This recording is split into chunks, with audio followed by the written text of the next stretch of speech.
নমস্কার বন্ধুরা, আমি অহনা দাস সর্বজিৎ মুখার্জি লাইফস্টাইলে আপনাদেরকে স্বাগতম। আজকে যে গল্পটা শুনতে চলেছি সেই গল্পের ভিডিওটিকে অনুমতি ছাড়া কপি করা বা প্রকাশ করা একটি দণ্ডনীয় অপরাধ। নমস্কার বন্ধুরা, আমি অহনা দাস সর্বজিৎ মুখার্জি লাইফস্টাইলে আপনাদেরকে স্বাগতম। আজকে যে গল্পটা আপনারা শুনতে চলেছেন সেটি আমার নিজের কলমে লেখা। গল্পের নাম টার্গেট টেররিস্ট।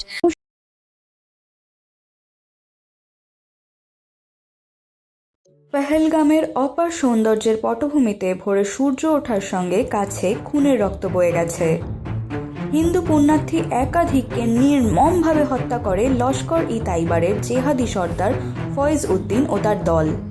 তাদের উদ্দেশ্য কাশ্মীরের শান্তি বিনষ্ট করে উগ্রপন্থী মানসিকতার ঢেউ উত্তোলন করা। ফয়েজ উদ্দিন পরিকল্পনা করেছিলেন পাহাড়ি ঢালে পুণ্য উদ্বোধন নামে ছদ্মনামে যাতে আতঙ্ক ছড়িয়ে দাঙ্গার প্রস্থান হয়। সিরিজ বোমা বিস্ফোরণ, গাড়ি বোমা ও সরু বনের গোপন ডেইলের মাধ্যমে একের পর এক নিরীহ মানুষ নির্মমভাবে হত্যা করা হলো। এই সংবাদ পেয়ে আকাঙ্ক্ষা, রিয়ান, অদিত তথা মিশকা মিলে গোপন ভারতীয় গোয়েন্দা ইউনিট গঠন করে অভিযানে নামেন। প্রথমেই মিশকা অপরাধীদের মানসিক প্রোফাইল বিশ্লেষণ করে ফয়েজের দৃষ্টিভঙ্গি, দুর্বলতা ও পরিকল্পনার মূল চাবিকাঠি উন্মোচন করেন। একই সঙ্গে রিয়ান সাইবার ইনফিল্ট্রেশনের মাধ্যমে জেহাদিদের যোগাযোগ ব্যবস্থা বিকল করেন। মোবাইল টাওয়ার, এয়ারড্রপ চ্যানেল ও এনক্রিপ্টেড মেসেজিং হ্যাক করে হামলার আসল স্থান ও সময় শনাক্ত করেন। আদি তার ড্রোন নজরদারি চালায়। আকাঙ্ক্ষা সৈন্য সুলভ প্রশিক্ষণ কাজে লাগিয়ে নিশাচর অভিযান শুরু করেন। নিখুঁত শটের মাধ্যমে একের পর এক জিহাদিদের দেহ লুটিয়ে পড়ে। চূড়ান্ত সংঘর্ষে মিশকা ও রিয়ান যৌথ মানবচক্র গঠন করে ফয়েজের অন্তর্নিহিত বিএসএম নেটওয়ার্ক ধ্বংস করেন। রিয়ান একটি কোডেড ভাইরাস প্রবেশ করিয়ে সন্ত্রাসীর ড্রোন ফ্লিট এবং কমান্ড সার্ভার নষ্ট করেন। মিশকা নিজে সশস্ত্র দ্বন্দ্বে ফয়েজ উদ্দিনের সম্মুখীন হয়ে তার মানসিক ডিফেন্স ভেঙে দেয়। এক শ্বাসরুদ্ধকর মুহূর্তে আকাঙ্ক্ষা যখন নিশানা ঠিক করেন, আদির ড্রোন লাইট নিয়ন্ত্রণ করে তীব্র আলোয় ফয়েজের দৃষ্টিশক্তি মাত করে পরিশেষে তাকে হত্যা করা হয়। কঠোর কিন্তু ন্যায়সঙ্গত মৃত্যু। অভিযান শেষে কাশ্মীরের পবিত্র নদীর স্বচ্ছ জলে প্রতিফলিত হয় শান্তি। সুনির্দিষ্ট গোয়েন্দা দক্ষতা, প্রযুক্তি ও মানসিক বিশ্লেষণের সংমিশ্রণে We are moving into position now. Stay focused on the target zone. কাশ্মীরের Understood. Covering your flank as we descend. Watch the landing zone carefully. We are moving into position now. Stay focused on the target zone. Understood. Covering your flank as we descend. Watch the landing zone carefully. কাশ্মীরের পেহেলগাঁওতে জঙ্গিদের আক্রমণ হয়। অতর্কিত আক্রমণে প্রাণ হারায় 28 জন, আহত প্রায় 70। তবে আক্রমণের ভয়াবহ দিক হলো জঙ্গিরা আক্রান্তদের ধর্ম জিজ্ঞাসা করে গুলি করে, অর্থাৎ তারা হিন্দুদেরই মারবে, অন্যদের নয়। কেরালার এক অধ্যাপক শুধু কলমা পড়তে পারেন বলেই প্রাণ ফিরে পেয়েছেন। এরকম চাঞ্চল্যকর খবরে পুলিশ প্রশাসন থেকে ভারতের ক্ষমতাসীন দল সকলেই নড়ে চড়ে বসেছে। হাইকমান্ডের জরুরি তলবে দিল্লি পুলিশ কমিশনে দফায় দফায় মিটিং চলছে। সাধারণ মানুষ বিক্ষুব্ধ। হিন্দু মুসলিম তরজা চলছে সংবাদ মাধ্যম, সোশ্যাল মিডিয়া জুড়ে। সব মিলিয়ে ভারতের আভ্যন্তরীণ অবস্থা খুব একটা সুখকর নয়।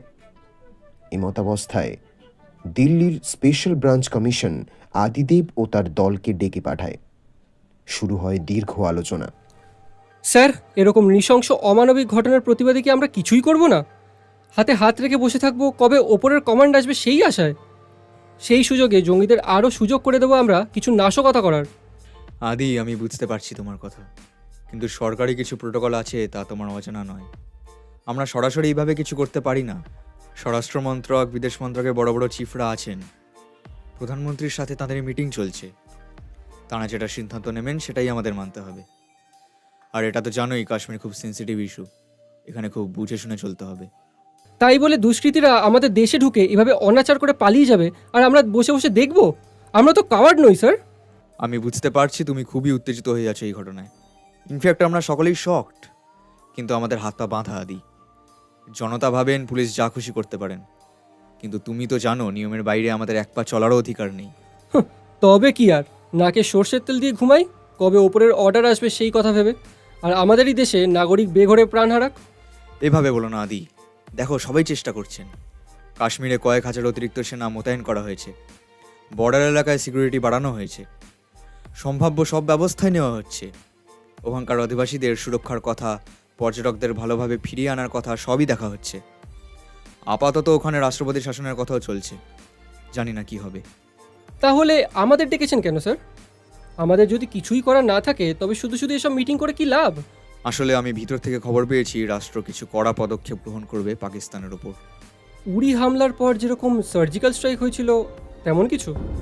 না, তেমন নয়, আরও গভীর কিছু। সে সময় আমরা জানতাম পাকিস্তানের সৈন্যরা ওই হামলা করেছিল। এবার পাকিস্তানি মদতপুষ্ট একটা জঙ্গি সংগঠন লস্কর-ই তাইবার এই ঘটনা ঘটিয়েছে বলে মনে করা হচ্ছে।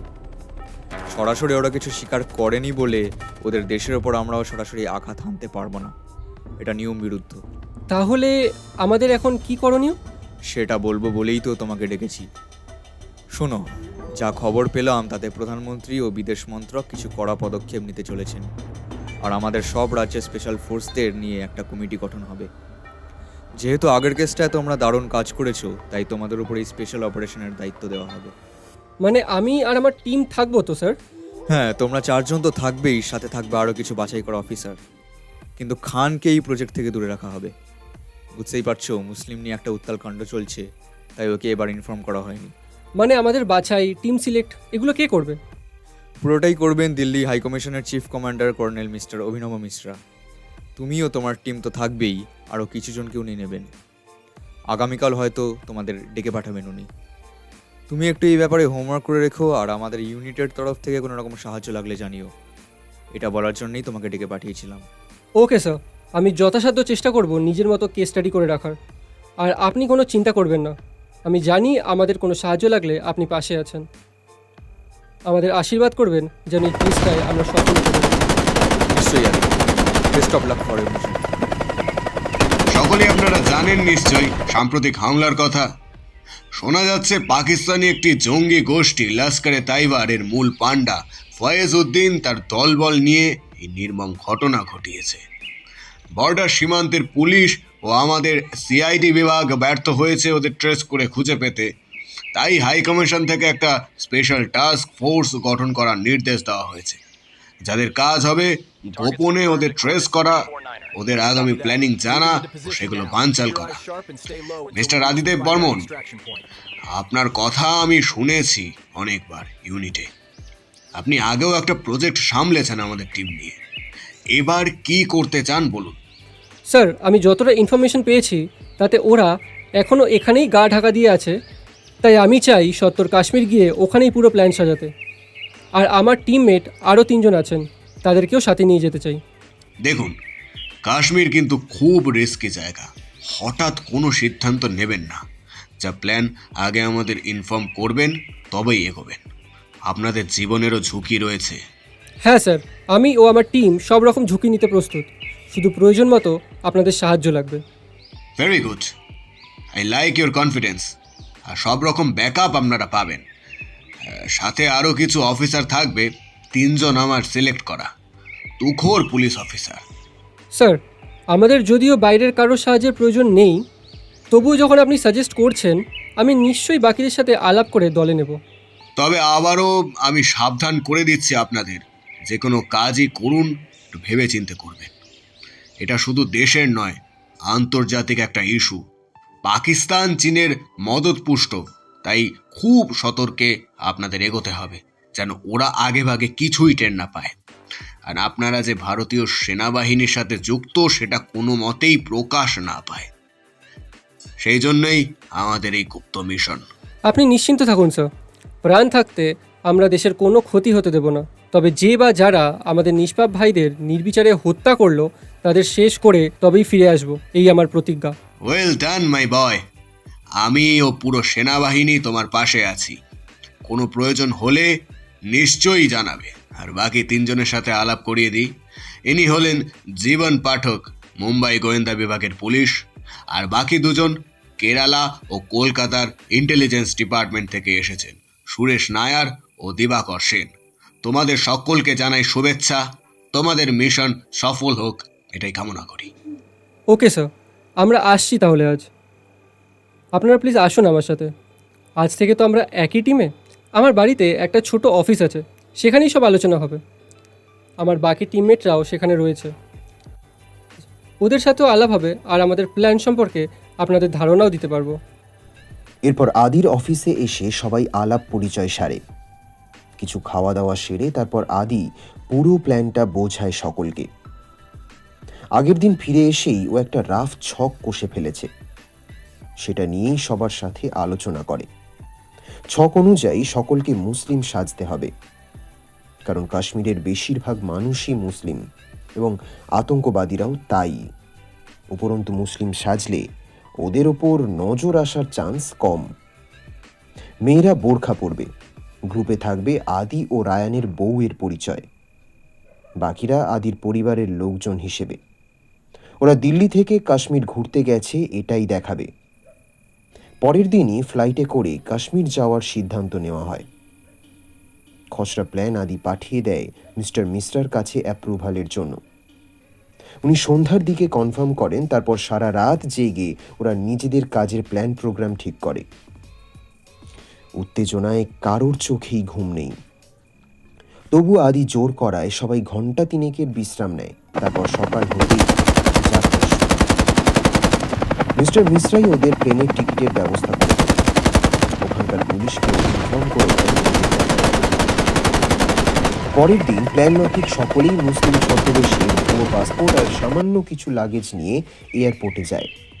ঠিক হয় আদি, মিশকা, আকাঙ্ক্ষা ও রায়ান চারজনে চারিদিক লক্ষ্য রাখবে আর মিশনের কাজ সামনে থেকে করবে, আর বাকি তিনজন থাকবে আড়ালে। ওরা ট্রেস করবে অপরাধীদের অনলাইন কার্যকলাপ, সেই মতো আদিদের ইনফরমেশন দেবে। যেহেতু ওরা আগে এরকম কোনো মিশনে আসেনি, তাই ওদের সরাসরি নিয়োগ করায় না আদি।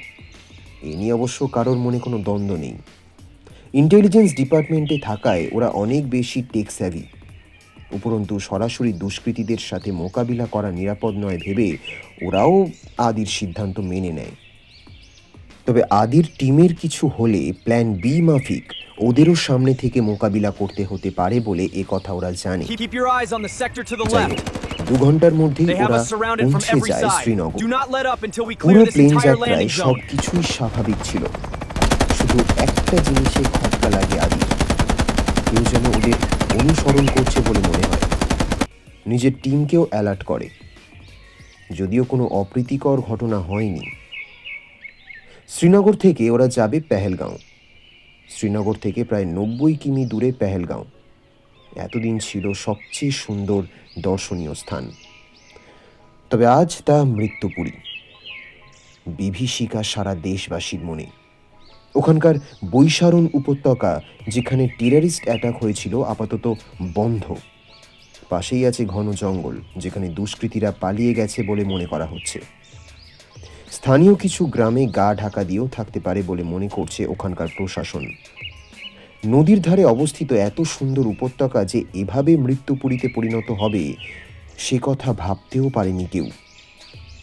এসবই সবাই ভাবতে ভাবতে আসছিল যাত্রাপথে। গাড়িতে করে সকলে আসছিল একসাথে, কিন্তু আদি একটু অন্য মনস্ক রয়েছে। কি হলো আদি, তোমাকে এরকম লাগছে কেন? না তেমন কিছু নয়, তবে একটা খটকা লাগছে। খটকা? কিসের খটকা? সেই এয়ারপোর্ট থেকে মনে হচ্ছে কেউ যেন আমাদের পিছু নিয়েছে। হ্যাঁ, সে কি? এতক্ষণ বলনি কেন আমাদের? আমরা অ্যালার্ট থাকতে পারতাম।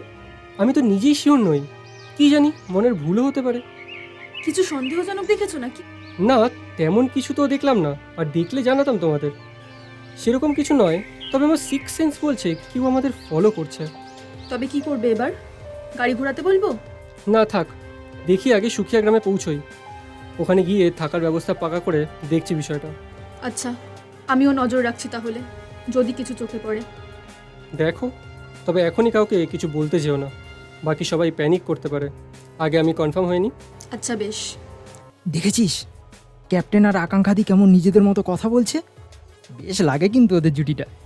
হ্যাঁ হ্যাঁ, ভালোই তো, একে অপরকে বোঝে, সময় দেয়, এটাই তো সবাই চায়। মানে কিছুই তো বুঝলাম না। ধুর ছাড়, বাদ দে সব, তুই বুঝবি না। এখানকার প্রকৃতির শোভা দেখ। আজকের দিনটাই রেস্ট, কাল থেকে তো কাজে লেগে পড়তে হবে। হ্যাঁ সেই ভালো, তোর কথার হেঁয়ালি আমি এমনিতেও কিছু বুঝি না। এসব কথা বলতে বলতে ওরা সুখিয়া গ্রামে এসে পৌঁছায়। তখন প্রায় বিকেল। অনেক খুঁজে গ্রামেরই একটা পাকা বাড়িতে ওদের আশ্রয় হয়, মানে হোমস্টে প্রকারের। এখানকার পরিস্থিতি এখনও স্বাভাবিক নয়, সবাই ভয় ভয়ে আছে। তাও ট্যুরিস্ট আসায় ওরা বেশ খুশি। দু একজন দেখাও করতে আসে। স্থানীয় লোক জিজ্ঞাসা করে কিছু লাগবে কিনা।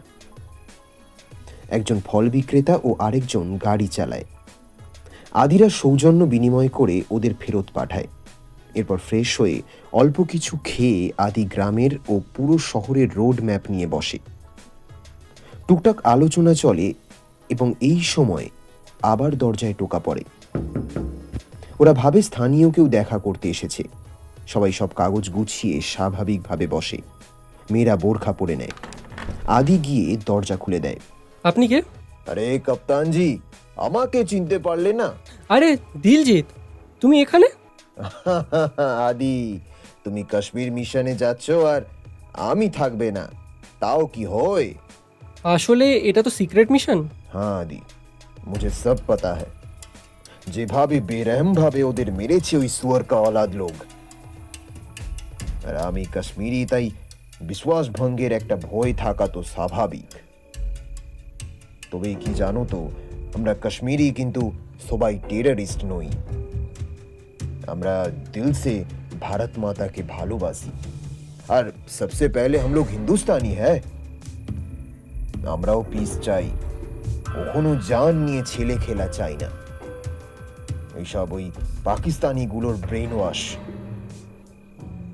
ওরা চায় এভাবে আমাদের রুজি রুটি বন্ধ করে বেকার বানাতে, তারপর টাকার লোভ দেখিয়ে পেটো বোমা বানাতে শেখাবে।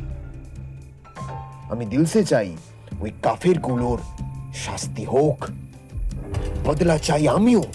কিন্তু আমি তো मुझे पता है आदि, তোমার হাত বাঁধা। আমি শুধু कुछ ইনফরমেশন দিয়ে তোমাকে হেল্প করতে চাই। ওই আতঙ্কবাদী দল বৈশারণ লেকের পাশে জঙ্গলে ঘাপটি মেরে আছে। ওদের ওখানে লুকানো টাওয়ার আছে, পাশেই তো পাকিস্তানি বর্ডার। ওখান থেকেই ওদের কথাবার্তা, খাবার, অস্ত্র এইসব চালান হয়। লোক খুব বেশি নয়, ওই 50 লোক হবে হয়তো। তবে সকলের হাতেই কিন্তু গান আছে। একটু সাবধানে কাজ করো, আর আমি আশেপাশেই থাকবো। कुछ দরকার পড়লে আমাকে কিন্তু জানাবে। हाँ, और हाँ, यहाँ पर सब लोग मेरा पहचान का ही है। कुछ দরকার পড়লে তোমরা কিন্তু আমার নাম করতে পারো। ওরা খুবই হেল্পফুল, নিরাশ হবে না এটুকু বলতে পারি। আজ চলি তাহলে। হ্যাঁ খান সাহেব, একটা কথা ছিল। হ্যাঁ হ্যাঁ, বলো না, বলো। আপনি আমাদের পিছু করছিলেন কেন সেই এয়ারপোর্ট থেকে? क्या आंख তোমার कप्तान? हाँ, एकदम ঠিক বলেছ। আসল মে দিনকাল তো সুবিধার নয় না, আর তার জন্যই তো আমি অনেকটা সময় জুড়েই কাশ্মীরে কাটিয়েছি। এখানে তোমাদের যাতে কোনো অসুবিধা না হয় সেটা দেখতেই তোমাদের পিছু নিয়েছিলাম। আগে ইনফর্ম করা উচিত ছিল, বাট তাড়াহুড়োতে কিছু করা হয়নি, বুঝলে তো। সরি। আচ্ছা আচ্ছা, সাবধানে থেকো। আমাদের দরকার লাগলে ডাক দেবো তোমাকে। হ্যাঁ হ্যাঁ, একবার শুধু ডেকো, বান্দা হাজির হয়ে যাবে। এই বলে দিলজিৎ বাকি সকলের সাথে দেখা করে ও অভিনন্দন জানিয়ে চলে গেল। রুমের আর সবাই সন্দিহান হলো আদি আর দিলজিতের কথাবার্তায়।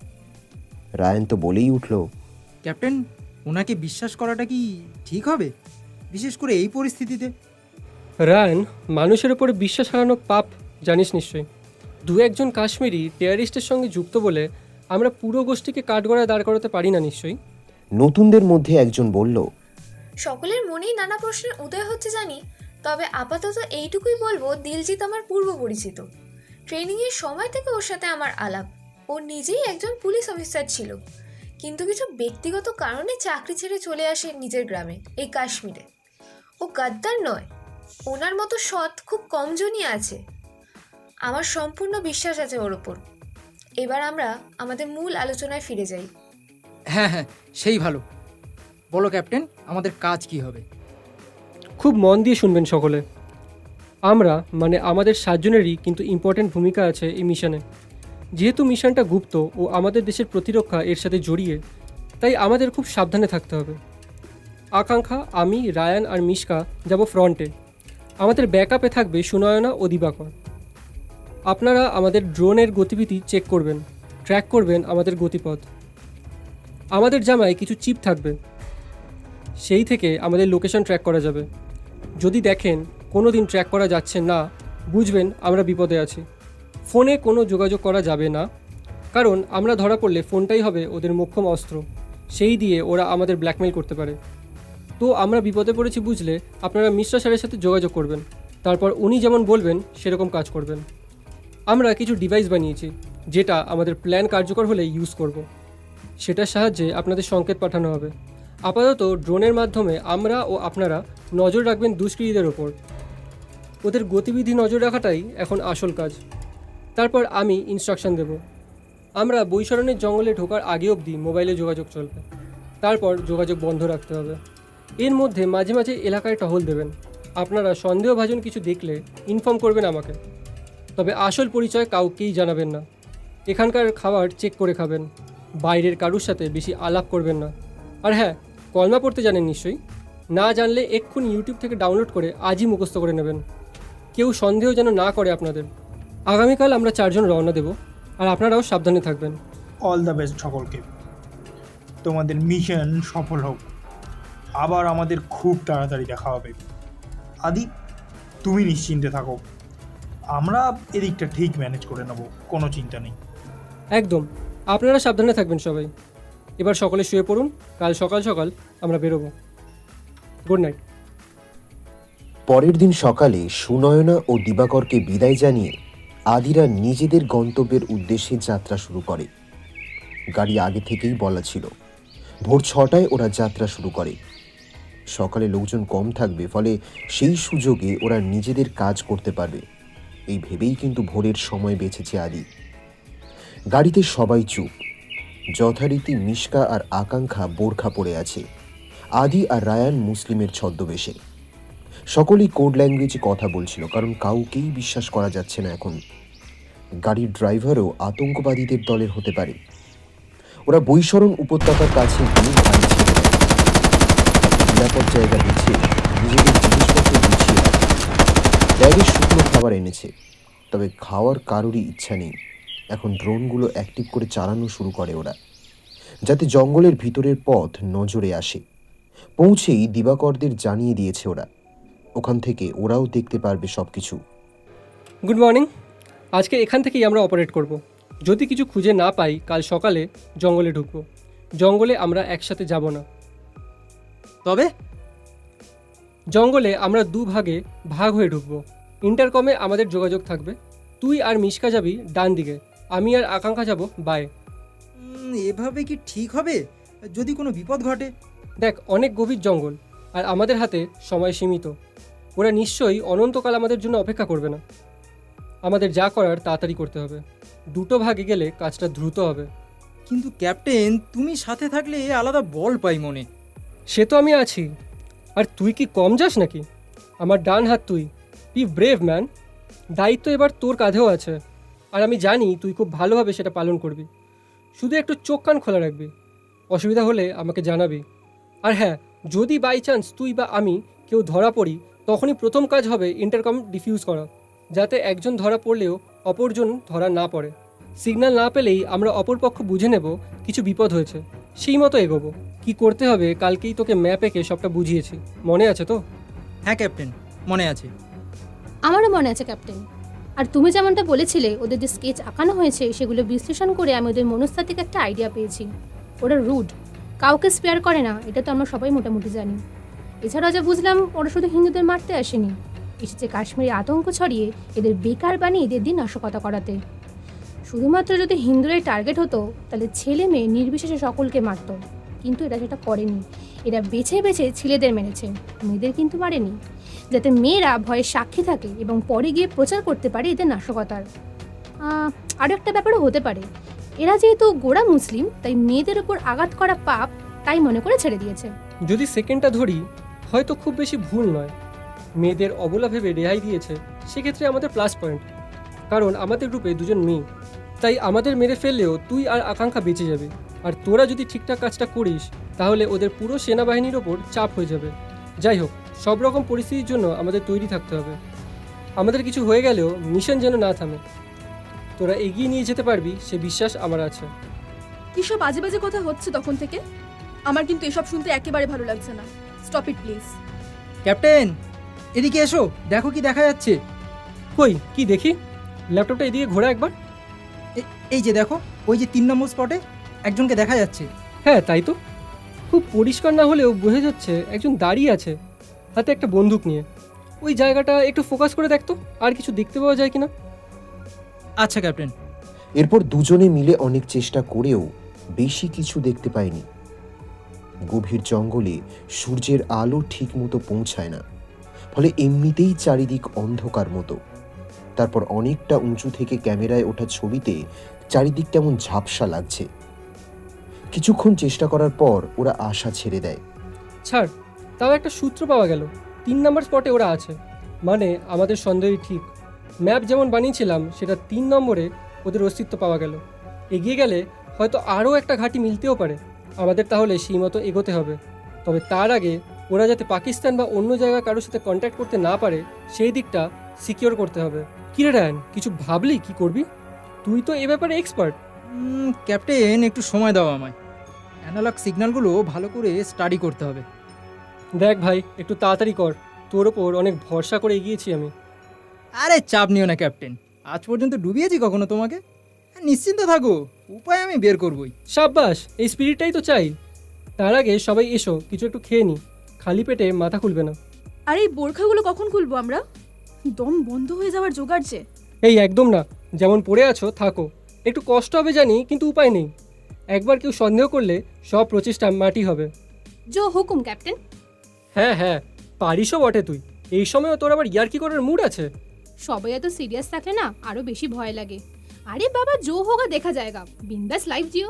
জিও কাকা। এই একদম পেছনে লাগবি না আমার, মন দিয়ে কাজ করতো। এমন ভাব দেখাচ্ছে যেন নিজেই কি করে উল্টোচ্ছে। কর না কোডিং, দেখি কেমন পারিস। আমি কেন করবো রে?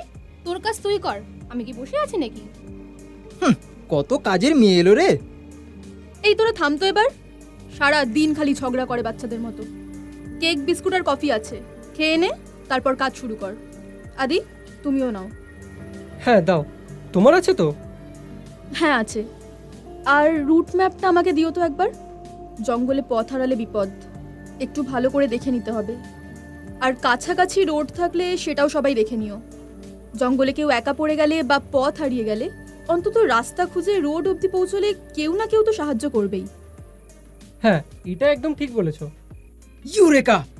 ক্যাপ্টেন, আমি অ্যাক্সেস পেয়ে গেছি। এবার ওই দুষ্কৃতীদের সব কটা ইমেল আর ডাটা আমার হাতের মুঠোয়। সত্যি? ইমেলগুলো চেক করে দেখতো ওদের কি প্ল্যান, নেক্সট টার্গেট কি করছে ওরা। হ্যাঁ হ্যাঁ, দেখছি, দাঁড়াও। আর মিশকা, যে কটা ইমেল অ্যাকাউন্ট পাওয়া যায় সেগুলোর মালিকের নাম খুঁজে বের কর। যদি কিছু এক্সট্রা জানা যায় ওদের সম্পর্কে। ওকে ক্যাপ্টেন। পরের দিন সকালে অভিযান শুরুর কথা ভাবলেও আদি মত পরিবর্তন করে, কারণ এখনও দুষ্কৃতীদের সম্পর্কে তেমন কিছুই জানা যায়নি। ওদিকে রায়ান প্রায় সারা রাত ধরে ল্যাপটপ নিয়ে কাজ করছে। মিশকাও চেষ্টা চালাচ্ছে ওদের নেটওয়ার্ক ট্র্যাক করার। ইমেল অ্যাড্রেস নিয়ে সোশ্যাল মিডিয়ার প্রোফাইল খোলার চেষ্টা করছে। আকাঙ্ক্ষা আর আদি মিলে রুট প্ল্যান করছে কিভাবে জঙ্গলের কোন দিক দিয়ে ঢোকা যাবে। টাওয়ার যেখানে পাওয়া গেছে সেই জায়গায় ঢুকতে গেলেও মোটামুটি 2 দিন লেগে যাবে, এবং সেটা কিভাবে গেলে কম সময়ে হবে আশেপাশের ল্যান্ডমার্ক সবই নোট ডাউন করে রাখছে ওরা। এর মধ্যে ওদের প্ল্যানের খসড়া পাঠিয়ে দিয়েছে মিশ্রা সাহেবকে। এবার রায়ান এগোলেই কাজটা শুরু করা যাবে। বিকেলের দিকে হঠাৎই চিৎকার করে ওঠে রায়ান। ক্যাপ্টেন, আমি পেরেছি! Yes yes yes! কি হলো রায়ান? ক্যাপ্টেন, এদিকে এসো। ওদের ঘাঁটি কোথায় আর ওদের টাওয়ার লোকেশন থেকে পাঠানো সব মেল মেসেজ সব উদ্ধার করতে পেরেছি আমি। ওদের সাথে শুধু পাকিস্তান নয়, চীন আর আমেরিকাও আছে। ওদের সাথে ওরা নিয়মিত যোগাযোগও করে। এই দেখো, পেহেলগাঁও হামলা শুধু একটা ট্রেলার মাত্র। ওদের পরিকল্পনা আরও অনেক বড়।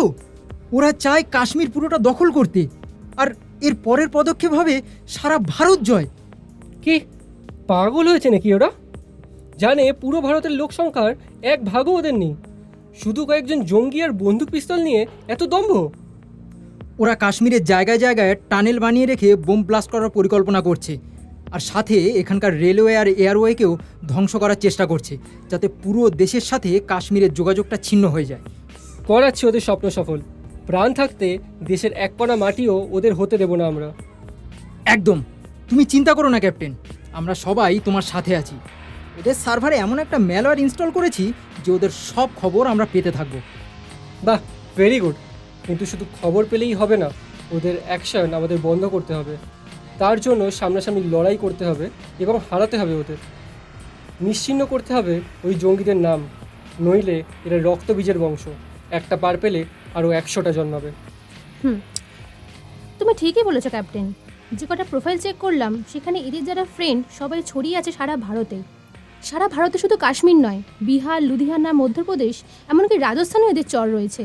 কেউ মুচি, কেউ ঠেলাওয়ালা সেজে খবর জোগাড়ছে এদের। সব কথাবার্তা হয় কোডের ল্যাঙ্গুয়েজে, তাই বাইরে থেকে বোঝার উপায় নেই। তবে আমার সন্দেহ হয় এতে জামা কাপড় দেখে। ঠেলাওয়ালার গায়ে ব্র্যান্ডেড জামা, হাতে আইফোন, বুঝতেই পারছো ইকুয়েশনটা। বুঝেছে। আসলে বেকার নিম্নবিত্ত মানুষগুলোকে টাকার লোভ দেখিয়ে ফাঁদে ফেলেছে এরা। আর সাথে রয়েছে ধর্মের নামে ব্রেন ওয়াশ, যেন ভারতীয়দের শেষ করতে পারলেই স্বর্গ এদের হাতের মুঠোয়। নেমো খারাম কোথাকার। আমাদের আগে ওই প্রোফাইলগুলোকে ট্র্যাক করে ওগুলোকে ডিঅ্যাক্টিভেট করতে হবে। তারপর এমন কিছু করতে হবে যাতে ওদের সার্ভার ডাউন হয়ে কারোর সঙ্গে যোগাযোগ করার সুযোগ না পায় ওরা। একদম। আর মিশকা, সন্দেহভাজন যে কজন আছে তাদের লিস্ট বানা। আমি কথা বলছি কমিশনারের সাথে। সকলকে অ্যারেস্ট করা হবে। সমূলে তুলতে হবে এই বিষ বৃক্ষগুলোকে। করে ফেলেছি ক্যাপ্টেন। আর ওদের প্রোফাইলগুলো ডিঅ্যাক্টিভেট করে দিয়েছি অলরেডি। ওদের ফোন নাম্বারগুলো জোগাড় করে ফেলেছি যাতে ট্র্যাক করা যায় আর পালাতে না পারে। Very good Mishka, well done. বেশিরভাগ ডাটা চ্যানেলের সিগন্যাল পাচ্ছি কিন্তু জঙ্গলের সেন্টারে, আর আমার মনে হচ্ছে এটাই ওদের মেন লোকেশন। আশেপাশে আরও কিছু থাকলেও থাকতে পারে কিন্তু। সে হোক, তবে আমাদের সেন্টার লোকেশনটাই টার্গেট করতে হবে। এখনই বেরোতে পারলে ভালো হতো, কিন্তু রাতে রিস্ক হবে বুঝলি। একবার ধরা পড়লে সব প্ল্যান ভেস্তে যাবে। কাল সকালেই বেরোবে তাহলে, যত তাড়াতাড়ি সম্ভব।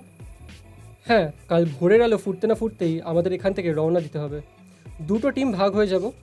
যারা আগে যেতে পারবো তারাই কাজ শুরু করে দেবো। ইন্টারকমে যোগাযোগ রাখবি, তারপর দেখা যাক কি হয়। আদি, ওদের কিন্তু বোমা বিস্ফোরণ, টানেল বিস্ফোরণের পরিকল্পনা আছে। সেক্ষেত্রে পথে এরকম কিছুর সম্মুখীন হওয়া অস্বাভাবিক নয়, কিন্তু আমাদের সতর্ক থাকতে হবে। সে ব্যাপারটা আগেই আমি গেস করেছিলাম, তাই আমাদের সকলের জুতোর তলায় সেন্সার লাগানো আছে। পা ফেললে বিপ বিপ শব্দ হলেই বুঝতে পারবে এখানে কিছু আছে। সঙ্গে সঙ্গে নিরাপত্তা নেবে। ওহ, এই জন্যই তুমি সেরা। আগেই অত লাফাস না ভাই, কাজ এখনও অনেক বাকি। আমাদের প্ল্যান সবাই জানো, কার কী দায়িত্ব বুঝিয়ে দিয়েছি অলরেডি। এবার সময় মতো কতটা এক্সিকিউট করা যাবে সেটাই চিন্তার, কারণ শত্রুপক্ষ কিন্তু সমান ধুরন্ধর। তাদের সবাই এক একজন মাস্টার মাইন্ড। হঠাৎ এভাবে সার্ভার ডাউন হওয়া, ডিভাইস ডিঅ্যাক্টিভেট হওয়া ওরা বুঝতে পারবেই। ওদের পাল্টা চালে আমাদের কাবু হলে চলবে না। নিজেদের সেরাটা দিয়ে লড়তে হবে, কারণ এটা শুধু আমাদের জীবন নয়, আমাদের দেশের নিরাপত্তা ও দেশের ভবিষ্যতের প্রশ্ন। এখানে কোনো আপোষ চলবে না। একদম ঠিক বলেছো ক্যাপ্টেন। আমি নিশ্চিত যাই ঘটুক না কেন আমরা জিতবই। সত্যের জয় সবসময় হয়, আমার মা বলতো। দেখো, অন্যায় করে নিষ্পাপ মানুষদের মেরে ওরা কখনোই জিততে পারবে না। আমারও তাই মনে হয়। শুধু আবেগে না ভেসে আমাদের প্র্যাকটিক্যাল হতে হবে। জিততে তো হবেই, তবে হেরে গেলেও দমে গেলে চলবে না। আমার মন বলছে সববারের মতো আমরাই জিতবো, যে করেই হোক। এই তো, এই মনোবলটাই চাই। জয় হিন্দ। সবাই একটু রেস্ট নাও। প্রায় রাত 1:30 হলো। ভোর 4টের সময় আমরা রওনা দেব। সবাই নিজেদের লাগেজ গুছিয়ে নিও। পরের দিন ভোর 4টে। অ্যালার্ম দিয়ে সবাই শুয়েছিল। উত্তেজনায় ঘুম না এলেও একটু বিশ্রামের প্রয়োজন তো ছিলই, সামনে অনেকটা পথ বাকি। 4টে বাজতেই যে যার লাগেজ নিয়ে তৈরি হয়ে যায়। আদি আর আকাঙ্ক্ষা যায় জঙ্গলের বাম দিকের রাস্তা ধরে, আর রায়ান আর মিশকা ডান দিকের রাস্তায় পাড়ি দেয়। এরপর থেকে শুরু হয় ভিন্ন পথ চলা। ভোরের আলো ভালোভাবে ফোটেনি তখনও, তার মধ্যে জঙ্গলের ভিতরে প্রবেশ করতে একটু গা ছমছম করে মিশকার। কিন্তু লাইট চালানো যাবে না, রাত ছাড়া জ্বালানো নিষেধ, নয়তো ব্যাটারি শর্ট পড়বে। তাই ইষ্টদেবের নাম জপ শুরু করে ও।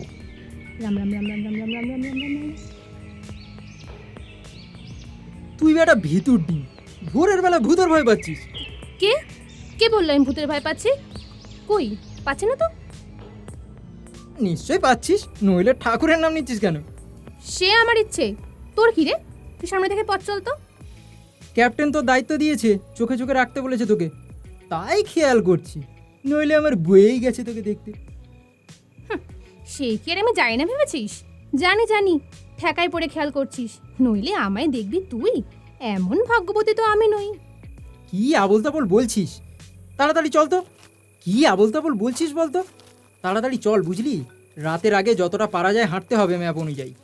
আমরা লোকেশন থেকে অনেকটাই দূরে আছি, দেখবি ক্যাপ্টেনরাই হয়তো আগে পৌঁছে গেছে। আমি ঠিকই আছি, তোকেও তো দেখতে হবে না, সামনে তাকিয়ে চ, আমি ঠিক তোকে ফলো করে চলে যেতে পারবো। হ্যাঁ, তারপর বনে বাদালে কিছু হলে সব দোষ আমার উপর পড়বে। এমনিতেই তোর বয়স কম, তার উপরে মেয়ে মানুষ, তোমার দোষ কে দেখবে বাপু? ক্যাপ্টেন আমাকে চিবিয়ে খাবে। ওর কথা বলার ভঙ্গি দেখে হেসে ফেলে মিশকা। হাসলে ওর গজ দাঁত দেখা যায়, ভারী মিষ্টি লাগে। রায়ান মুগ্ধ হয়ে তাকিয়ে থাকে সেদিকে। সম্বিত ফিরে পায় মিশকার কথায়। থাক থাক, আর কিছু বলতে হবে না, দেরি হয়ে যাচ্ছে কিন্তু, চল এবার। হ্যাঁ চল চল। রায়ানের তাকানোর ঠিক লক্ষ্য করেছিল মিশকা, তবে কেন জানি বিশ্বাস করতে ভয় হয়। রায়ান কি তবে সত্যি? চিন্তা দূরে সরিয়ে কাজে ফোকাস করে মিশকা। এদিকে আদি ও আকাঙ্ক্ষাও জঙ্গলের পথে হাঁটতে শুরু করেছে। ক্ষিপ্রতার সাথে আদি লক্ষ্য রাখছে জঙ্গলের আশেপাশে। যখন তখন জঙ্গিদের অতর্কিত আক্রমণের সম্ভাবনা প্রবল, তাই আগে থেকেই সাবধানে থাকেও। আকাঙ্ক্ষাও নজর রাখছে চারিদিকে, সাইলেন্সার লাগানো বন্দুক সাথেই আছে। সন্দেহের মতো কিছু দেখলেই গুলি করবে ও। বেলা তো অনেকটা হলো, একটু রেস্ট নিলে হয় না এখন? হেঁটে হেঁটে ক্লান্ত হয়ে পড়েছি। আকাঙ্ক্ষা, এই সকালটাই যতটা পারি পথ পেরোতে হবে।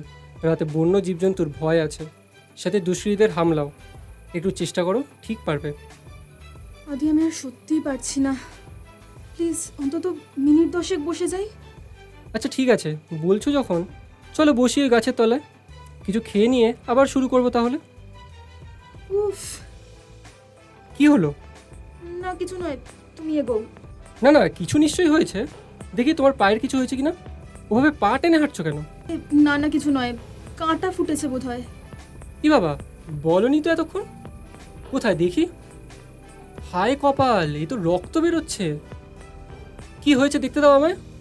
ছাড়ো ছাড়ো, কিছু হয়নি তেমন, আমি ম্যানেজ করে নেব। একদম না, ফার্স্ট এড বক্সে তুলো ডেটল আছে, আমি এখনই এনে লাগিয়ে দিচ্ছি।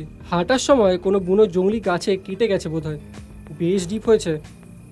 এই নিয়ে হাঁটছো তুমি? আজও আসলে দিনের বেলায় যতটা পারি হেঁটে নিই এই ভেবেই আর বলিনি, কিন্তু এখন আর সত্যি পারছি না। বসো তো তুমি চুপ করে, আমি দেখছি। আর একটু ফল আর বিস্কিট আছে, খেয়ে নাও, একটু রেস্ট নিয়ে তারপর আবার এগোবো। খালি খালি দেরি হবে আমার জন্য। কিচ্ছু হবে না, তুমি বসো।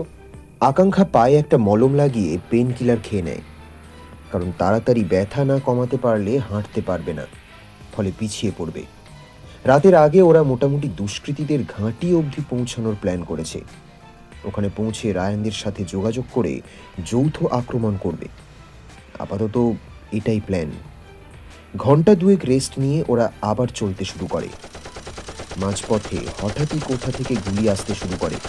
প্রথমে ভয় পেলেও প্রাথমিক জড়তা কাটিয়ে আকাঙ্ক্ষা ও আদি দুজনেই আত্মরক্ষা করতে সমর্থ হয়। পাল্টা গুলি না করে ঝোপের আড়ালে আড়ালে এগিয়ে চলাই শ্রেয় মনে হয় ওদের, কারণ গুলির সংখ্যা ওদের কাছে কম, আর হামলাকারীদের আপাতত ওরা নিজেদের অবস্থান জানাতে দিতে চায় না। আদি ভয় পায় যে যদি ওরা ওদের ধরে ফেলে আর প্ল্যান জানতে পারে তাহলে ওদের তো মরতে হবেই, উপরন্তু রায়ানদেরও বিপদ। এসব কথা মাথায় রেখে ওরা ক্রমশ জঙ্গলের ভিতরে আরও পালাতে থাকে। কিছুক্ষণ পর গুলিবর্ষণ থেমে যায়। মনে হচ্ছে ওরা আমাদের থেকে কোনো সাড়া না পেয়ে নিজেদের মনের ভুল ভেবে গুলি চালানো বন্ধ করেছে।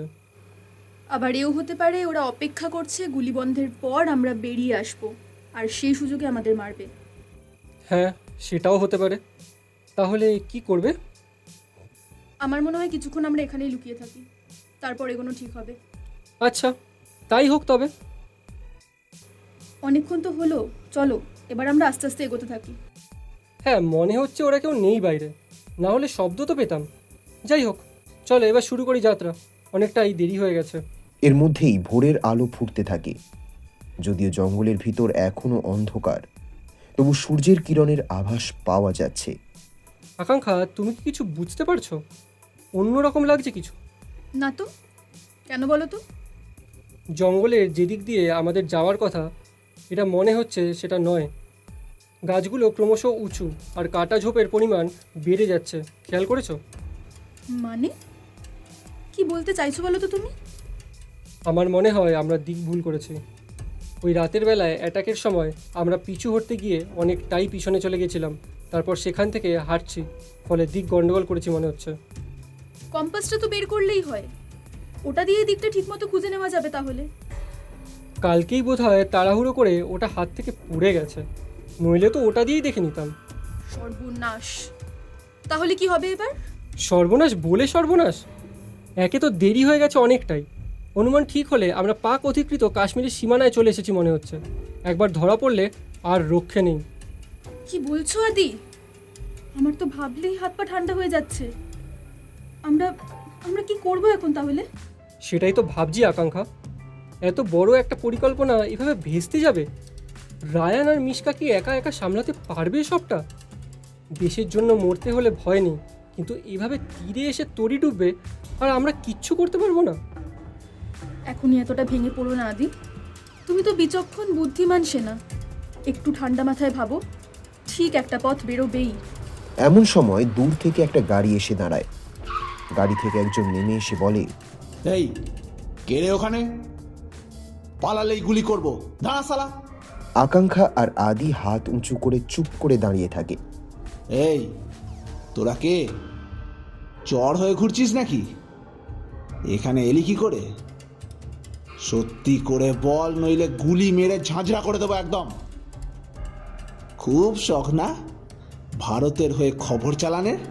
লোকগুলো কাছে আসতেই অসাধারণ কায়দায় আকাঙ্ক্ষা ওদের কাবু করে ফেলে, তারপর ওদের বন্দুক দিয়েই ওদের গুলি করে মেরে ফেলে। সাব্বাস আকাঙ্ক্ষা, উপায় পেয়ে গেছি মনে হচ্ছে। ওদের ইউনিফর্ম খুলে নিয়ে চটপট পরে নাও, আমাদের পাক সেনা সাজতে হবে। এখান থেকে বেরোনোর এই একটাই পথ আছে। এরপর দুজনে পোশাক পরিবর্তন করে পাক সেনার আনা গাড়িতে করেই রওনা দেয় ওদের গন্তব্যের উদ্দেশ্যে। এদিকে ভোরের আলো ফুটে গেছে। রায়ান আর মিশকা প্রায় জঙ্গিদের ঘাঁটির কাছাকাছি, কিন্তু আদি আর আকাঙ্ক্ষাদের তো পাত্তাই নেই। এই মিশকা, ব্যাপারটা কি হলো বলতো? ক্যাপ্টেন কোথায়? ওদের তো এই সময় চলে আসা উচিত ছিল। তাই তো রে, আমাদের আবার দিক ঠিক ভুলভাল কিছু হলো না তো? না, তেমন তো হবার কোনো সম্ভাবনা নেই। দাঁড়া, তাও একবার কম্পাস বের করে দেখি। কই না, এই তো ঠিক দিকেই আছি আমরা। সামনে থেকে উত্তরে গেলেই ওদের ঘাঁটি। এখানেই তো ক্যাপ্টেনের সাথে মিট করার কথা বলেছিল। বুঝলি, আমরা না হয় কিছুক্ষণ অপেক্ষা করি। হয়তো পথে ক্লান্ত হয়ে বিশ্রাম নিয়েছিল, তাই একটু দেরি হচ্ছে। বিপদ আপদও কিছু হতে পারে। এই একবার ইন্টারকমের চেষ্টা করে দেখ না, যদি ওদের পাওয়া যায়। না, লাইন লাগছে না রে, বোধহয় কিছু গন্ডগোল হয়েছে। তাহলে এবার কি হবে? তাহলে আর কি, এভাবে এতটা এসে কি ফিরে যাওয়া যায়? তার কোনো প্রশ্নই হয় না। আমরা ইনিশিয়েটিভ নিয়ে এগোবো তাহলে। পারবো আমরা? পারতে আমাদের হবেই মিশকা, এটা দেশের সম্মানের প্রশ্ন। নিজেদের বেস্ট এফর্টটা দিতে হবে। মনকে প্রস্তুত রাখ সেভাবেই। সে আমি প্রস্তুত, শুধু এত বড় একটা প্ল্যান এভাবে ক্যাপ্টেনকে ছাড়া আমরা পারবো কি না সেটাই ভাবছি। সেটা ঠিক যে ক্যাপ্টেন থাকলে ঠিকমতো ডাইরেকশন দিত। যাই হোক, অবস্থা বুঝে ব্যবস্থা তো নিতেই হবে। হয়তো ক্যাপ্টেনও চলে আসতে পারে। তবে আমাদের দিক থেকেও আমরা সব রকম চেষ্টা করব। 1 ঘন্টা এখানে দেখি, তারপর প্ল্যান মাফিক আমরা এগোবো। সেটাই ভালো হবে। ঘন্টাখানেক দেখে নিয়ে আমরা অপারেশনে নামবো। তার মধ্যে আমরা প্ল্যানটা একটু ভালো করে দেখেও নিতে পারবো। একদম এই স্পিরিটটাই চাই। ক্যাপ্টেন আমাদের সেরকমই ট্রেনিং দিয়েছে, যাতে সব প্রতিকূল পরিস্থিতিতে আমরা লড়াই করতে পারি। মনোবল আর কনসেন্ট্রেশনটাই আসল। দেখবি আমরা ঠিক পারবো, ভয় পাস না, আমি আছি তো। তুই পাশে থাকলে আমি মরতেও ভয় পাই না, কিন্তু তুই কি? আরে আবার কি ভাবতে বসলি? কি যে হয় তোর মাঝে মাঝে। আয় প্ল্যানটা ভালো করে দেখে নি। এরপর দুজনে প্ল্যানের একটা কাগজ নিয়ে ভালো করে বুঝে নেয় কোথা থেকে ওদের এগোতে হবে, পরের স্টেপগুলো কি কি করতে হবে। কিছুক্ষণ রায়ানের সাথে এসব আলোচনা করে নেয়। এরপর দুজনে একটু জল বিস্কুট খেয়ে নেয়। রায়ান একটু বসে চোখ বন্ধ করে। মিশকা বসে না, হাঁটতে হাঁটতে চারিপাশের শোভা দেখে আর আপন মনেই গেয়ে ওঠে। শুধু তোমাকে ভালোবেসে শুকনো খোলায় ডিঙি ভাসিয়েছি মোহনার কাছে এসে। শুধু তোমাকে ভালোবেসে দুমুঠো আকাশ ভিক্ষে চেয়েছি দরিদ্র এই দেশে। এই বাজর ভরা ভালোবাসা দুহাত ভরে নাও। কে? বড্ড ভালো গাছ রে তুই, কি দরদ ভরা গলায় গাইলি। ওমা, চোখে জল কেন তোর? আরে না না, ও কিছু নয়, কিছু পড়েছিল মনে হয়। যাগে বাদ দে তো। মিশকা, তুই মুখে কিছু না বললেও আমি বুঝি, সবটাই বুঝি, বিশ্বাস কর। ছোটবেলায় বাবা মার মধ্যে এত ঝগড়া অশান্তি দেখেছি, তারপর 5 বছর বয়সে ওদের সেপারেশন, এসব কোথাও যেন মনে গেঁথে আছে আমার। তাই কোনো সম্পর্কে জড়াতে চাই না রে, বিশ্বাস আসে না কারোর প্রতি। একবার বিশ্বাস করে দেখতেই তো পারিস রায়ান, সবাই তো একরকম নয়। হয়তো ওদের মধ্যে মনের মিলই হয়নি কখনো, তাই মতের অমিল হতো বারবার। মনের মিলটাই তো আসল রে। হ্যাঁ, হয়তো তুই ঠিক, কিন্তু আমার একটু সময় লাগবে মিশকা, একটু সময় দিবি আমায়? বেশ, আমি অপেক্ষায় থাকবো। কিন্তু তার মাঝে যদি অন্য কাউকে পছন্দ হয় তোর? এই জীবনে সেটা সম্ভব নয়, ও তুই বুঝবি না। আর যদি আমি বাঁধা পড়ি অন্য কোথাও? ভালোই তো, সেক্ষেত্রে তুই স্বাধীন। আমি কিন্তু কখনো তোকে বাধ্যে চাইনি। আর রবি ঠাকুর কি বলেছেন বলতো? ছোট প্রেম কাছে টানে, বড় প্রেম দূরে সরিয়ে দেয়। স্বাধীনতা দেয়, তবু সে যদি ফিরে আসে তবে আগলে রাখে জীবন দিয়ে। অত তত্ত্ব কথা আমি বুঝি না, শুধু জানি তোকে ভালো লাগে, কিন্তু ভয় পাই মায়ায় জড়াতে। সম্পর্কের বাঁধনে আমার কোনো আস্থা নেই। আচ্ছা আচ্ছা, তোর যা ইচ্ছে করিস। এবার চল তো, অনেকক্ষণ হলো। ক্যাপ্টেন আর আকাঙ্ক্ষাতির তো কোনো খবর পেলাম না রে এখনো। নেক্সট মুভটা কিন্তু আমাদেরই করতে হবে। হ্যাঁ, সেই এখন আসল কাজে ফোকাস করা উচিত। চল সব গুছিয়ে এগোই আমরা, এরপর বেলা বেড়ে গেলে অসুবিধা হবে। আগের পরিকল্পনা মাফিক রায়ান আর মিশকা জঙ্গলের ধার ঘেঁষে চলে আসে জঙ্গি ঘাঁটির কাছাকাছি। এখনো তেমন বেলা বাড়েনি, সবে 6:30। দুষ্কৃতীরা হয়তো এখনো ঘুমে আচ্ছন্ন, তাই তাদের সাড়া পাওয়া যাচ্ছে না তেমন। রায়ান প্রথমে নিজের ল্যাপটপ বের করে অপারেশন চালু করে দেয়। দুষ্কৃতীদের পাসওয়ার্ড হ্যাক করে কোডেড ভাইরাস ইনস্টল করে, যার ফলে ওদের ইনপুট আর আউটগোয়িং সার্ভিস পুরোপুরিভাবে নষ্ট হয়ে যাবে। আরেকটি শক্তিশালী রিস্টোর প্রোগ্রাম তৈরি করেছিল, যেটার সাহায্যে ওদের এতদিনের সমস্ত তথ্য ফাইল আকারে ওদের কাছে সেভ করা থাকবে। এরপর মিশকা ও রায়ান মিলে ওদের ওয়াইফাই সহ সমস্ত ইন্টারনেট ব্যবস্থা বিকল করে দেয়, যাতে কেউ একে অপরের সাথে যোগাযোগ করতে না পারে। ইতিমধ্যে ওদের ঘাঁটিতে শোরগোল শুরু হয়ে যায়। মোবাইলের টাওয়ার, ইন্টারনেট বন্ধ দেখানোর ফলে সকলেই চিন্তিত ছিল এবং একে অপরের কাছে এসে জিজ্ঞাসা করছিল যে সকলের ফোনের একই অবস্থা কিনা। মিশকা, এই আমাদের সুযোগ, বুঝলি? ওরা ফোন নিয়ে যতক্ষণ তৎপর থাকে ততই মঙ্গল আমাদের। এর মাঝেই ঘাঁটির আসল নাটের গুরু কোথায় থাকে সেটাকে খুঁজে বের করতে হবে। ঘাঁটির বাইরে হয়তো অ্যালার্ম সিস্টেম ছিল। ওরা ঘাঁটিতে ঢুকতে যেতেই হঠাৎ চারিদিকে অ্যালার্ম বেজে ওঠে। অ্যালার্মের এই ডিভাইস হয়তো ব্যাটারি চালিত, তাই এটাই কোনো ক্ষতি হয়নি। অ্যালার্ম বাজার সাথে সাথে দুষ্কৃতীরা সজাগ হয়ে ওঠে। রায়ান আর মিশকা পালানোর চেষ্টা করলেও বিফল হয়। কে জনাব? খুব কেরামতি দেখানো হচ্ছিল। তুই বোধহয় আমাদের নেটওয়ার্কে কোনো গন্ডগোল করেছিস, তাই না? আগে না, আমি তো আদমি আছি, ভুল করে চলে এসেছি এদিকে। মিসেসকে নিয়ে ডাক্তার দেখাতে যাচ্ছিলাম শহরে। শহরের রাস্তা এটা না, বোকা ভেবেছ আমাদের? চল ওস্তাদের কাছে, তোদের বিচার হবে আজ। দেখুন, আমি সত্যিই বলছি, আমার কোনো দোষ নেই, পথ ভুল করে এদিকে এসে পড়েছি। হ্যাঁ, সেই ভুল করে এসে পড়লে লুকিয়ে লুকিয়ে শুনছিলে আমাদের সমস্ত কথা, আবার আমাদের ডেরায় ঢোকার সাহস দেখা যাচ্ছিল, তাই না? আবার সাথে জানার নিয়ে এসেছিলে। ভাবলি কি অরাত থাকলে ছেড়ে দেব? গুনহাগারির কোনো মাফি হয় না, ওস্তাদি তোদের সাজা দেবে। চল। ওস্তাদ, এই যে দুইজন চোর আমাদের ঘাঁটির সামনে ঘুরঘুর করছিল, ধরে এনেছি আপনার কাছে, আপনি বিচার করুন। কি করছিল এরা? এটা তো জানি না, তবে সন্দেহ হলো এদের দেখি। আবার জিজ্ঞেস করতে বলেছে ডাক্তার দেখাতে শহরে যাচ্ছিল, পথ ভুল করে চলে এসেছে। এই, তোমার নাম কি? মুসলিম নাকি তোমরা? আগে হুজুর, খোদার কিরে, আমরা মুসলিম, জানাজাকে নিয়ে ডাক্তার দেখাতে যাচ্ছিলাম, অন্ধকারে পথ ভুল করে চলে এসেছি, মাফ করে দেন। থাকো কোথায় তোমরা? আগে সুতানগর, পহেলগাঁওয়ের একটু দূরে।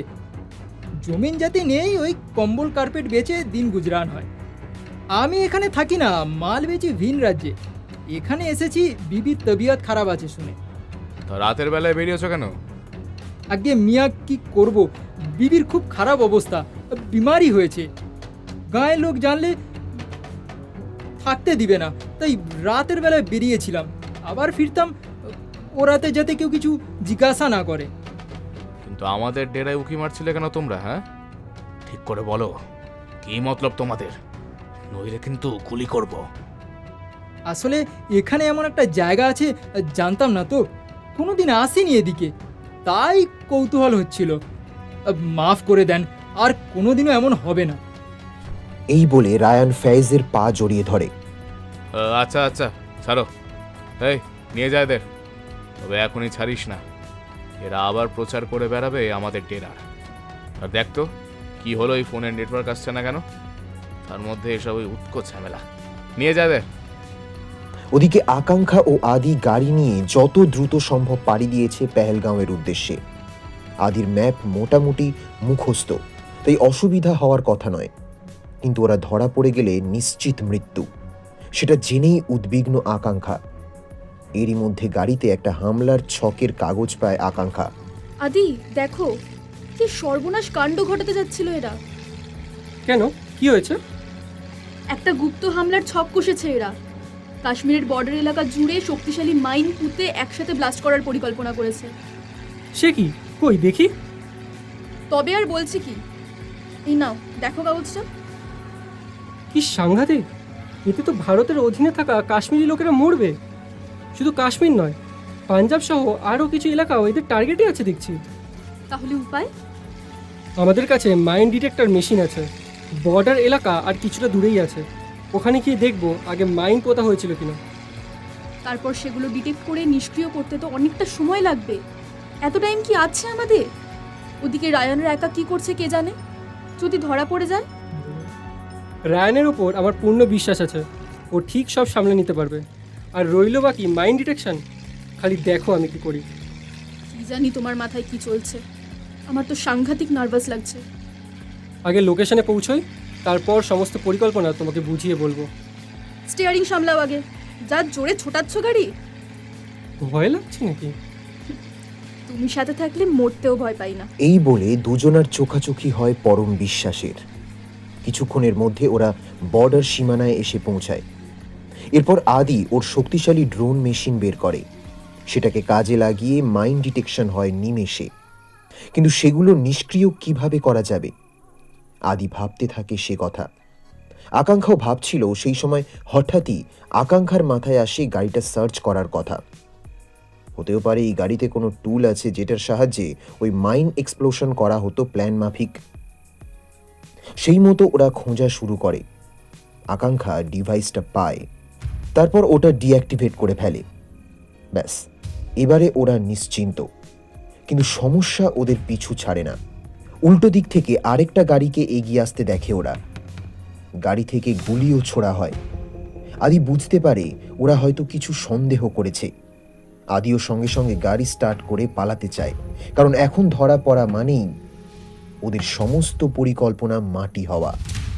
আদি যত তাড়াতাড়ি সম্ভব গাড়িতে স্পিড তুলে এগিয়ে যাওয়ার চেষ্টা করে। ইতিমধ্যে আরও 2-3টে গাড়ি ওদের ঘিরে ফেলে। পালাবার আর কোনো পথ নেই। গাড়ি থামায় আদি। অট্টহাস্য করে এগিয়ে আসে পাকিস্তানি সেনারা। সকলের হাতেই বন্দুক। এমন সময় ক্ষিপ্র গতিতে গুলি চালায় আকাঙ্ক্ষা।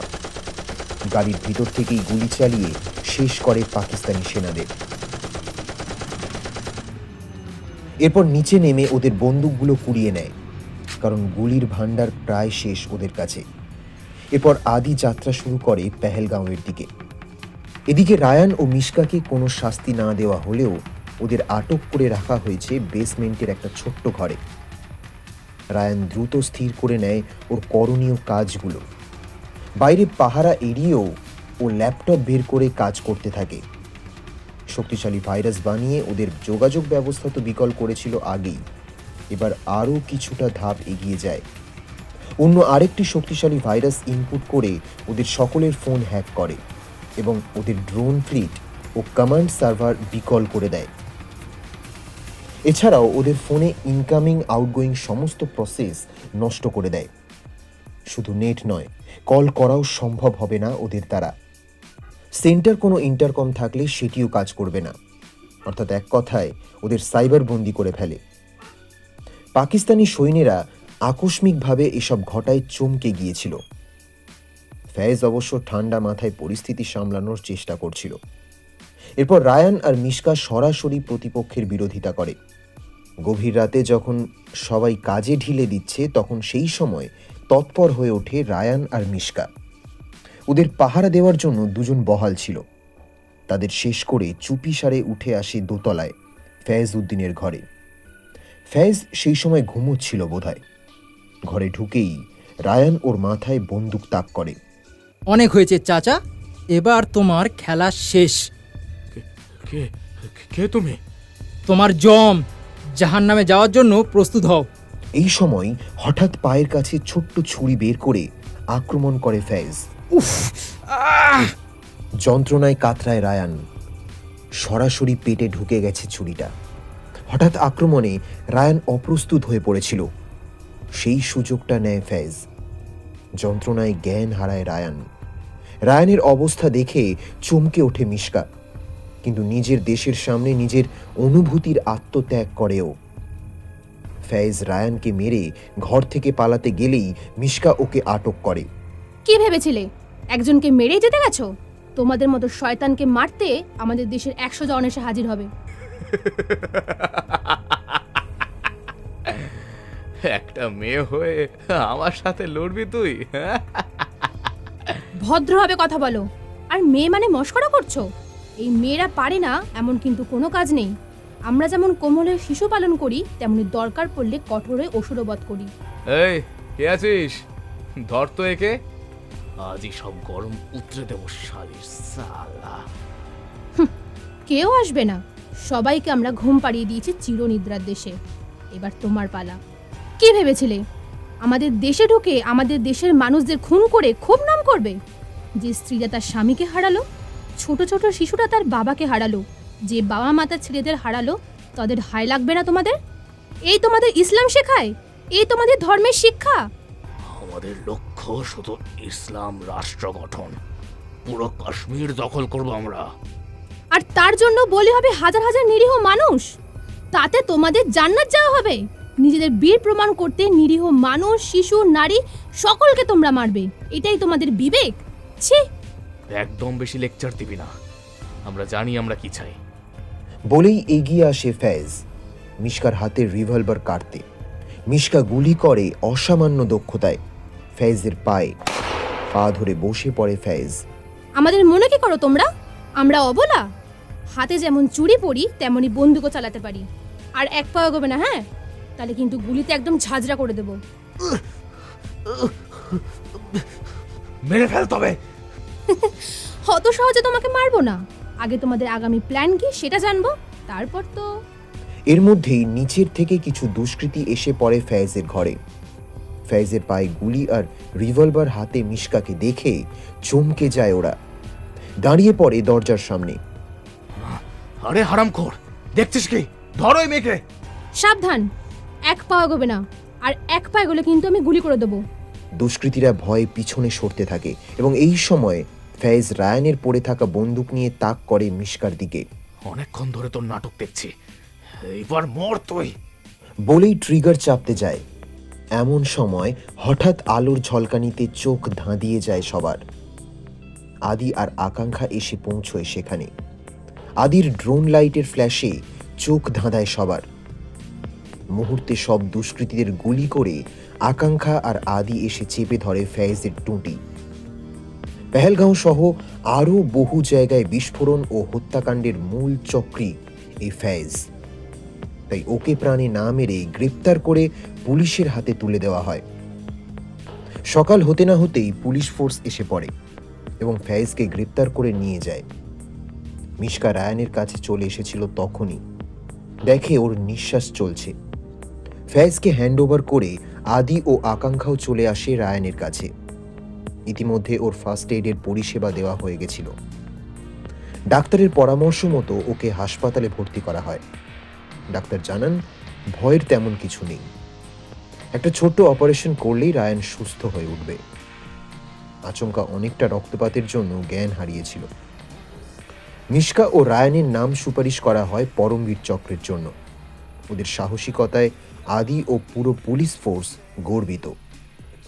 সুনয়না ও দিবাকর সহ ওদের পুরো টিমকেই সম্বর্ধনা দেওয়ার বন্দোবস্ত করা হচ্ছে, শুধু রায়ান সুস্থ হওয়ার অপেক্ষায়।